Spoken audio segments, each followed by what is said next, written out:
With that, I'd like to turn it over to George to give today's sermon. Glad you could make it, George. Not as glad as I am.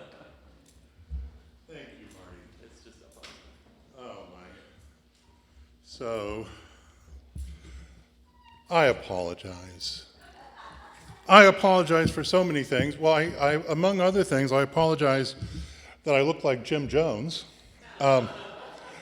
And there's a reason for that. This isn't, I'm not trying to be cool or anything. One of the many horrible things that happened this morning was my glasses broke. So these are prescription sunglasses. So I don't know how this will work. If I do like this, maybe that'll work. I don't know. But anyway, thank you so much for your patience, and thank you to Marty for keeping everybody well occupied while you're waiting for me. Anyway, ironically, my sermon begins with a reference to good luck.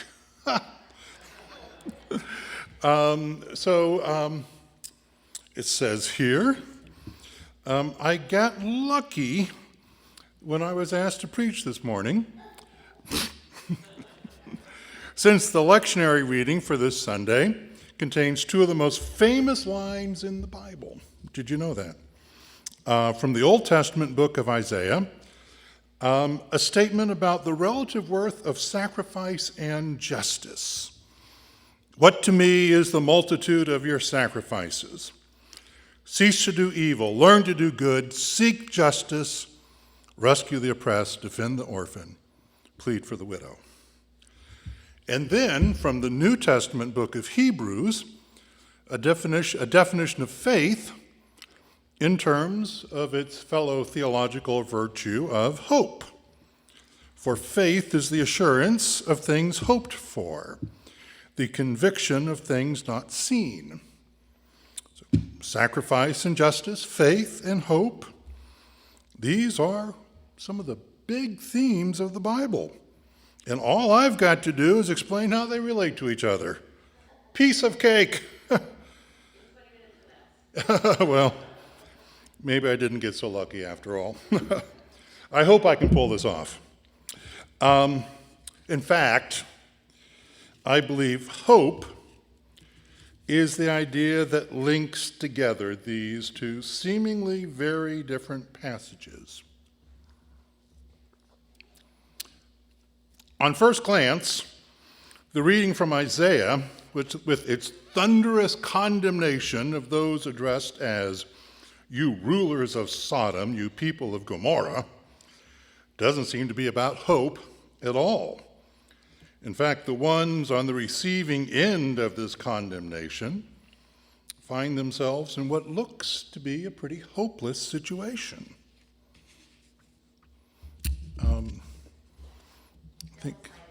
I think, oh, it's double-sided. Oh, my goodness. I can't take anymore. Okay. The author of the book of Isaiah was a prophet who lived in the 8th century BCE, before Christ, at a time when the Assyrians had conquered the northern kingdom of Israel and most of the southern kingdom of Judah. The countryside was devastated by war, and the country's elite was crowded into the capital city of Jerusalem, which had so far remained unconquered. But the Assyrians had signaled their determination to take the capital, and there was every reason to believe that they would in due course make good on their threats. So this is the context in which the prophet Isaiah makes his appearance and essentially announces that God is bringing a lawsuit against Judah's rulers. The basic complaint was that Judah had entered into a binding covenant with God, but haven't been fulfilling its terms in the way they should. By addressing the leaders of Judah as you rulers of Sodom, you people of Gomorrah, the prophet associates them with two of the most notorious cities in the Bible, which his listeners would recall had been destroyed by God for their inveterate sinfulness, destroyed in a rain of fire and brimstone in what was world literature's first recorded firebombing. With an opening like that, Isaiah surely got his audience's attention, but not in a way likely to fill them with hope. But what exactly had these ruling elites been doing wrong? Neglecting their prayers, sleeping in late and missing the religious assembly, arriving late to church, not putting enough money in the collection box? Nope. All of the suggestions, all of the evidence suggests that they had been assiduous in their religious observance, making so many sacrifices down at the temple that its floor was awash in blood, and the hands of its priests were blood-stained, perhaps believing that the more sacrifices they made and the fatter the animals, the more likely their prayers would be answered. They observed all of the religious holidays unfailingly and would stretch out their hands to offer what we have to assume were many fine, eloquent prayers with which to move the heart of the deity. We can be pretty sure what these prayers were. Dear Lord, please deliver us from our enemies, the Assyrians. Would you like us to sacrifice another ram? Maybe even a bull, no problem. Just turn those Assyrians around, okay? No doubt they hoped that through these religious displays they could win God's favor and enlist his help in getting them out of this jam, as if God could be bought or bribed. When I read about these efforts to manipulate God, I'm reminded of the account in Plato's Symposium of the sacrificial economy in Athens at that time. Religious observance was a purely economic transaction, governed by laws of reciprocity. We send the gods sacrifices and prayers. In return, the gods send us gifts, that is, answers to our prayers, along with commandments, which were usually about how to honor the gods and keep on their good side. From Isaiah's description, that seems to be the kind of religious practice that the Jerusalem elites were staking all of their hopes on. Their hope was based on the belief that they could master chance, eliminate the elements of uncertainty in life through a kind of religious technology that would put them in control. Come to think of it, we're not really that much different, though nowadays we're more likely to rely on machine technology and the advice of experts rather than sacrifices. But the aim is the same: to free ourselves from the tyranny of chance and to make ourselves masters of our circumstances. So, it must have been extremely disheartening to hear Isaiah announce that God not only did not delight in those bloody sacrifices, but actually hated them. Everything associated with them, the religious observances, the incense, the prayers of entreaty, the whole 9 yards. He comes pretty close to saying that they actually made him sick. So what does he want? How can we win his favor? Isaiah's answer is precise.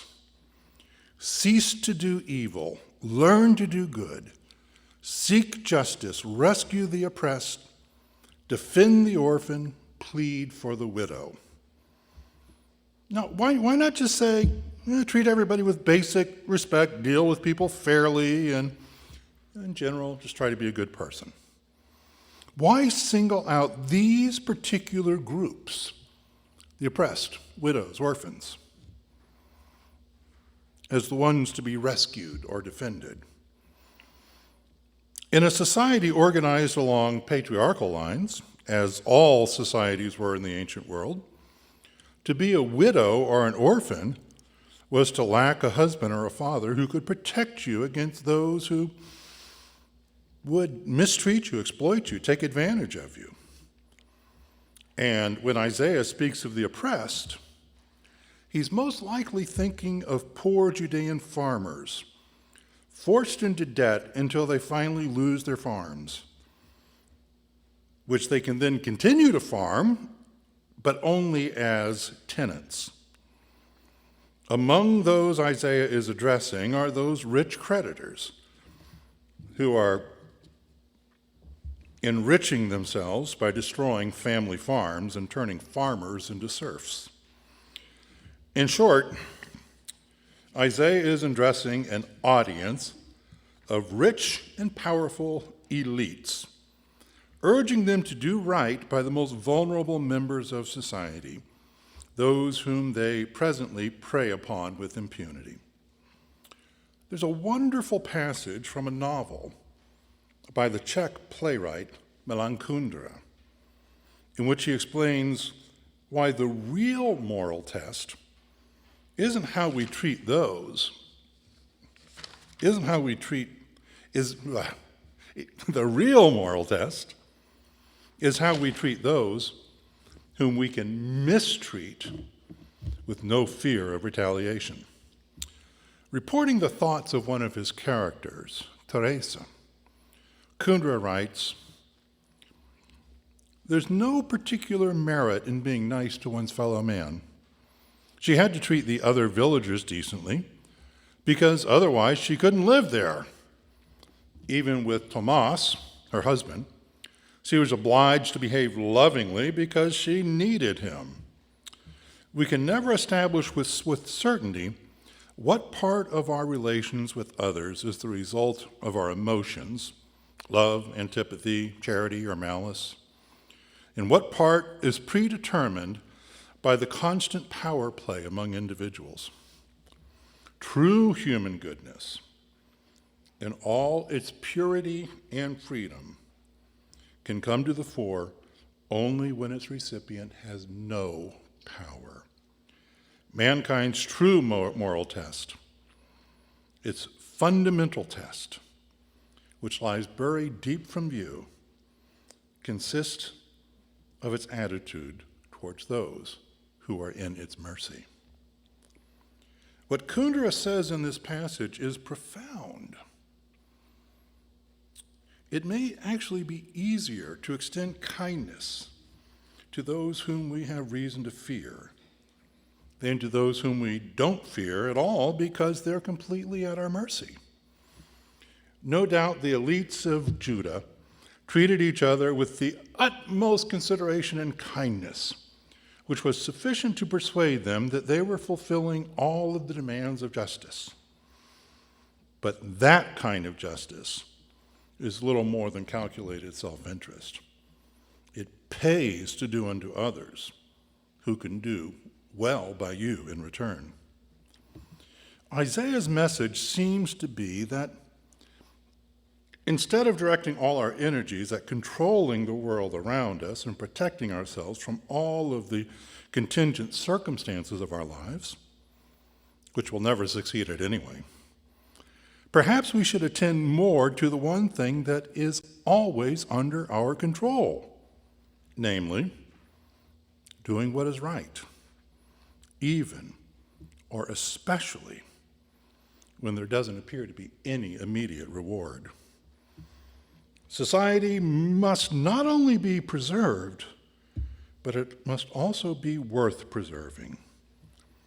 And a society worth preserving must be beneficent and just, not only to the powerful, but especially to the powerless. But then, after upbraiding the Judeans for their attempts to manipulate God and their failures at justice, Isaiah ends this chapter on a strikingly hopeful note. even though it is a qualified hope. He says, "If you are willing and obedient, you shall eat the good of the land. But if you refuse and rebel, you shall be devoured by the sword." And of course, that would be the Assyrians, right, who are at the gate. "For the mouth of the Lord has spoken." If we read further in Isaiah, the hope begins to grow in grandeur. In days to come, Isaiah assures us, Jerusalem will no longer be filled with corruption, but it will become a center of learning. The late nations no longer poised to invade, but coming in search of knowledge. Men will study war no more, and warriors will beat their swords into plowshares. This new world won't come tomorrow. It may be extremely far off. But in the meantime, the hope of its coming might just engender in us a restless dissatisfaction with our world as we know it, along with the desire to help this new world arrive. Isaiah doesn't appear to offer a plan of action, a blueprint to get us to this lofty goal, but he does tell us what we can do here and now to make a difference.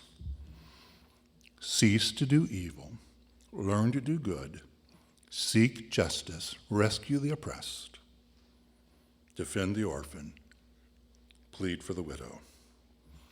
In effect, he's saying, be the change you want to see.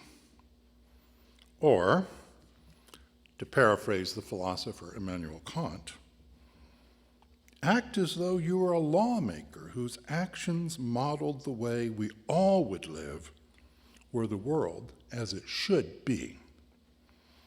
We turn at last to Hebrews. After linking faith to hope, faith is the assurance of things hoped for, the conviction of things not seen. Our passage speaks of those who feel as though they were strangers and foreigners on the earth, living as though they are seeking a homeland, desiring a better country than they currently inhabit. Doesn't that describe us all? By living in hope, that is, by living as though we were already there, living as though we were citizens of the world that we would like to see come, we receive a foretaste of this world to come.